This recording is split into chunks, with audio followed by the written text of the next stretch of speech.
Hello everyone, welcome back to the channel once again. In this video we will be looking at power options that I designed myself.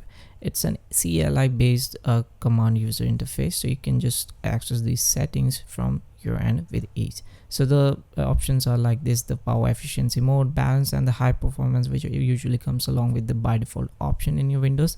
But can you really access the ultimate performance mode? So that requires lots of resources, and make sure you have those, and you can access them easily by Windows 10 but not the 11. So all the power mode are getting changed. But what if I go with the ultimate performance? You see error attempted to write the unsupported setting, but you won't see that if you were using Windows 10. It's restricted, but still if you really want to add it up in your Windows 11, you can open the PowerShell, and the command is given in the description down below. You just have to copy that and have to paste it here, and under the power option settings, which is within the control panel, you can see the balanced and the high performance mode is given.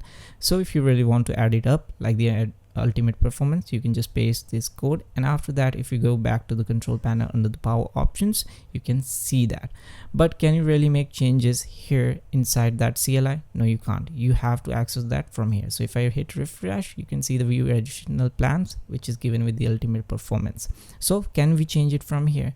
No, because it is restricted in your Windows 11 environment, and it might work with the Windows 11 but not with this Windows 11. It's going to work with the 10 but not 11. Okay, so if you want to change it, you can go under the power options and you can change it from there manually, but it's going to work fine with the other options like the balanced and the high performance mode.